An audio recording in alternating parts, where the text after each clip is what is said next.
Hi guys, വീട്ടെടുത്ത് വേറിറങ്ങി തുടങ്ങിയപ്പോൾ ഫ്രണ്ട്സിനെയും എല്ലാവരെയും കുത്തിപ്പൊക്കി നമ്മളിന്നൊരു യാത്ര പോവാണ്. ഒന്നുമില്ല, മൈൻഡൊക്കെ ഒന്ന് റിലാക്സ് ആവട്ടെ എന്ന് വിചാരിച്ച് ഒരു യാത്ര. അങ്ങനെ നമ്മൾ എങ്ങോട്ടാണ് എങ്ങനെയാണ് പോകുന്നത് എന്നൊക്കെയുള്ളത് വീഡിയോയിൽ വലിയ പറയാട്ടോ. അങ്ങനെ നമ്മൾ രാവിലെ തന്നെ യാത്ര തുടങ്ങിയിരിക്കുകയാണ്. അങ്ങനെ പോകുന്ന വഴിക്കൊക്കെ നല്ല അടിപൊളി വ്യൂ ആണ്. പക്ഷേ പുലർച്ചെ എഴുന്നേൽപ്പിച്ച് കുളിപ്പിച്ചതിൻ്റെ മൂഡ് ഓഫിലാണ് നമ്മുടെ ചെറുക്കൻ. പക്ഷേ അവനെ ഓണാക്കാനുള്ള വഴി എൻ്റെ അടുത്തുണ്ട്. ഒന്നും വേണ്ട, 4 പാട്ടിട്ട് കൊടുത്താൽ പിന്നെ അവൻ ഫുൾ ഓൺ മോഡാണ്. അവന് പാട്ടെന്ന് വെച്ചാൽ ഭയങ്കര ഇഷ്ടമാണ് കേട്ടോ. അങ്ങനെ പോകുന്ന വഴിക്കൊക്കെ നമ്മൾ സൂര്യകാന്തി തോട്ടമൊക്കെ കണ്ട് അങ്ങനെ അവിടുന്ന് കുറച്ച് ഫോട്ടോസൊക്കെ എടുത്തിട്ടാണ് പോകുന്നത്. വേറെ എവിടേക്കല്ല, നമ്മൾ മൈസൂർ സൂ കാണാൻ വേണ്ടിയിട്ടാണ് കേട്ടോ പോകുന്നത്.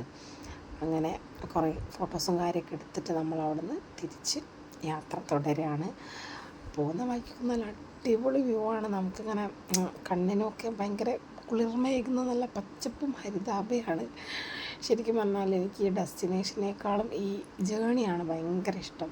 കാരണം നമ്മൾ ആ ഒരു വൈബ് ഫ്രണ്ട്സും ഫാമിലിയൊക്കെ വെച്ചുള്ള വൈബൊക്കെ അടിപൊളിയായിട്ട് എൻജോയ് ചെയ്യാൻ പറ്റുമല്ലോ. അപ്പോൾ നമ്മൾ ഇത്തവണ മൈസൂർ സൂവിലേക്കാണ് പോകുന്നത്. കേരളത്തിൽ സൂ ഇല്ലാഞ്ഞിട്ടൊന്നുമല്ല, വെറും അഹങ്കാരം. പക്ഷേ കൂട്ടത്തിൽ കുറേ കുട്ടിപ്പട്ടാളങ്ങളായതുകൊണ്ടാണ് നമ്മൾ സൂ തന്നെ സെലക്ട് ചെയ്തത്. എന്താണെന്ന് വെച്ചാൽ അവർക്കൊരു എക്സൈറ്റ്മെൻറ്റ് ആയിക്കോട്ടെ എന്ന് വിചാരിച്ചു. പക്ഷേ ഞാൻ വിചാരിച്ചത് എൻ്റെ ചെറുക്കന് ഒന്നും ഒരു എക്സൈറ്റ്മെൻറ്റ് ഉണ്ടാവില്ല എന്നാണ്. പക്ഷേ അവനും ഭയങ്കര എക്സൈറ്റഡ് ആയിരുന്നു. ഓരോ കാര്യങ്ങളിങ്ങനെ നോക്കി നോക്കി ഒബ്സർവ് ചെയ്തിട്ടാണ് അവനും പോയിക്കൊണ്ടിരുന്നത്.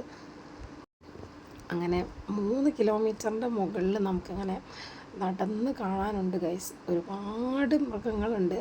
എല്ലാം ഒന്നും ഈ വീഡിയോയിൽ കൊടുക്കാൻ പറ്റിയിട്ടില്ല, കാരണം ഭയങ്കര ടയേർഡായി. നമ്മൾ 3 കിലോമീറ്റർ ഇങ്ങനെ നടക്കില്ലേ. പക്ഷേ നമ്മുടെ ചെറുക്കൻ അപ്പോഴും ഓൺ മോഡിലാണ് കേട്ടോ. അങ്ങനെ വിഹാൻ്റെ ഡാൻസോടുകൂടി നമ്മുടെ ഇന്നത്തെ വീഡിയോ ഇവിടെ അവസാനിപ്പിക്കുകയാണ്. അപ്പോൾ എല്ലാവരും സപ്പോർട്ട് ചെയ്യുക.